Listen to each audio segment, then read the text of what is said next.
Hi guys, this is Talena Winters.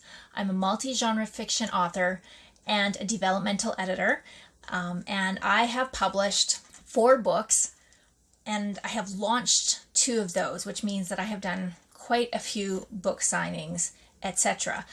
And I've had to make good use of something called an elevator pitch at those signings. And so today I'm going to teach you how to make a compelling elevator pitch to hook a reader's attention fast. Let's go.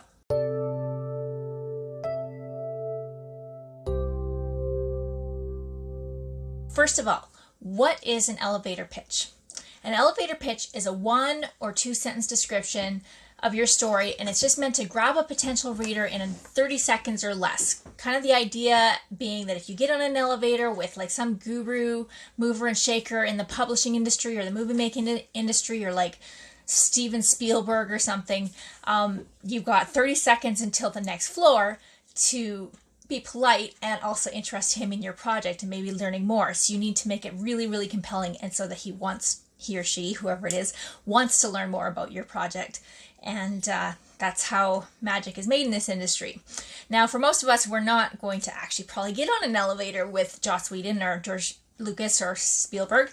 So what would you actually use this for? Well, an elevator pitch would be used to get the attention of potential agents, editors, publishers, bookstore managers, and readers. Just as I said in my intro, when you are doing a book signing, you need to, you're going to be talking to a lot of people going by your table, and you need to catch their attention really quickly. And the whole point being that you're just getting them to the next stage, which is to pick up your book and look at the blurb. And we'll talk about blurbs in another video.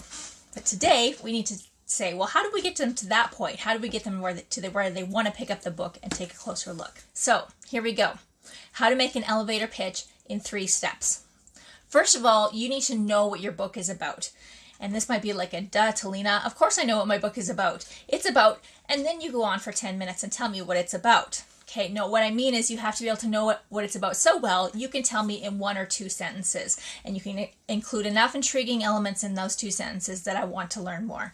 So first of all, you need to know what your log line is. And I already have a video about how to create a log line. Please go check that out. I also have a lengthier blog post about it on my blog at talenawinters.com/writing tips. But just quickly, here are the elements of a log line. You need a protagonist with a need, an antagonist with a need, stakes, an ironic twist, and a ticking clock. And that's how you make a log line. And we take that log line and then we create an elevator pitch from it. And it's going to use these elements, or at least most of them. And we might need to reword it to make it easier to say, and also to make it sound more interesting to a potential reader. Plus, we're going to add a few more things in. So step 2, you need to know what you're trying to accomplish. And I've kind of hinted at this already, but your log line is for you as an author. You need that log line so that you can see what all the elements of your story are to make sure you have all your ducks in a row. But the elevator pitch is for other people, okay? So you want to include all the elements that will give your audience an appropriate expectation of what your story is about and make them want to find out more. So it's about, really, the log line is a plotting tool. The elevator pitch is a marketing tool. They're similar, but not the same. So not all the elements of a log line might be included, as I said, but here are some of the other things you can include. Your genre, something called comps, which is other titles that are well known within the canon of your genre that would give an immediate flavor of what it is your book might be like, so that somebody who is familiar with your genre would be like, oh, okay, I want to read that now, or watch it, or whatever. But you could include themes that appeal to your target audience.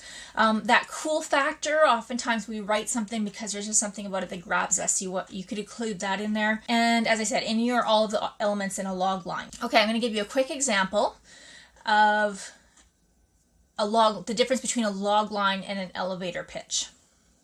Okay, here's my log line for the Undine's Tear, which is the book I released most recently. It's in a post-Atlantean culture where human men are enslaved for power and reproduction, a powerful Undine healer must choose between her duty to save her people or saving her own sanity and the man she loves before the stone that protects her nation fails completely. Okay, so I know what all that stuff meant because it's my log line. I know what the world is. I know what those things meant. And I'm guessing that there's a few words in there that left you going, huh? So that, unless you have read my book before, and if so, thank you. To make the elevator pitch, when I was launching this book and at book signings and to explain to other people, I had to change that so that it was actually something that would grab someone else. Here is the pitch that I would give people. The Undines Tear is a young adult science fantasy, and it's about the same intensity as The Hunger Games or Divergent.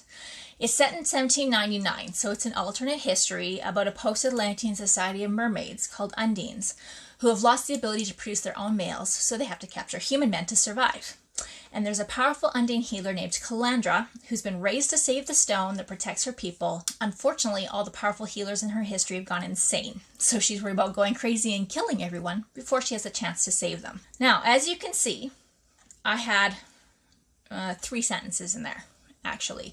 That one's a little longer because it is an epic fantasy. It's actually the first of a trilogy, and it's fantasy, so I had to include a couple more things in there to kind of explain what like an undine was, for instance. Most people haven't heard of an undine before. It's an elemental water creature. It's what I decided to call my race of mermaids. So I included that explanation of what an undine was. I included my protagonist's primary goals and conflicts.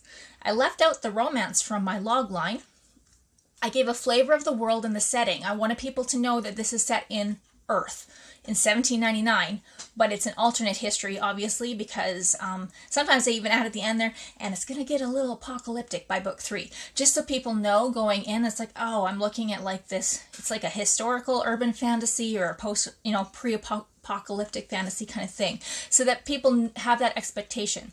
I also use the comps of Divergent and the Hunger Games, not as my book isn't similar to those in many ways, except for that those are both very violent and very violent young adult books, and they have fairly mature themes, which my book also has. And so I want to make it really clear to potential readers that this is something that's going to appeal to that same audience. Not to, it's not a young adult that you want to give to necessarily your 12-year-old. Unless they're a very mature 12-year-old, and yes, people have given it to their 12-year-olds and they've loved it. But my point is, I just want people to have the appropriate expectation going in. One thing I do want to add, though, as I said, it's a trilogy. The book itself is very long, and the trilogy is going to be very long. And there's a lot of elements that I didn't include in the log line or the elevator pitch that are in the book. So you want to make sure you don't try to cram all the elements of your story into your log line or into your elevator pitch. Your only goals when you're creating your pitch and your log line is that you want to grab someone's interest and set the appropriate expectations. That's what you want to do. You want to focus only on the primary conflicts of your story. That other stuff is important, but it's like the little treasures your reader gets to find out when they dive between the pages. You just need to get them to that point. That's what your elevator pitch is about.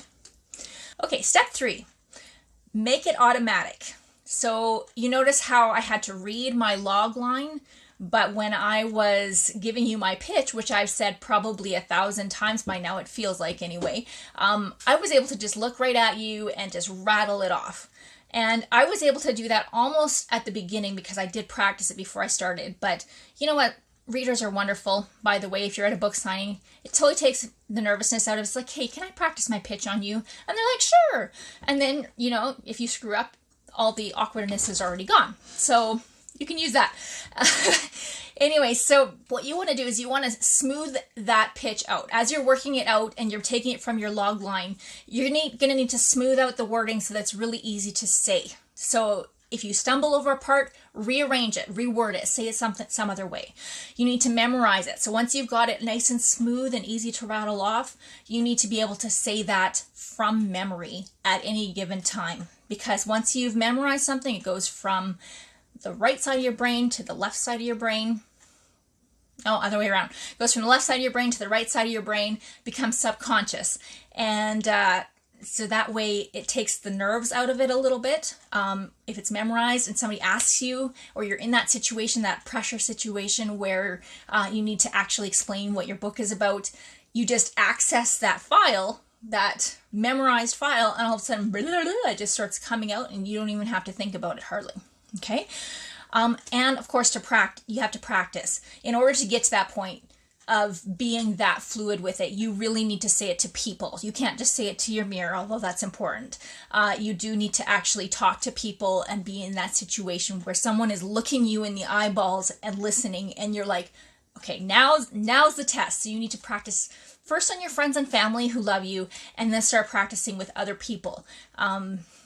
Strike up a conversation, and if somebody asks you what your book is about, hey, say, hey, or if somebody asks you what you do, say, hey, can I tell you what my book is about? I'm practicing my elevator pitch. And people are like, sure, I don't mind letting you practice. So yeah, people are usually really good about helping you out if you give them the chance.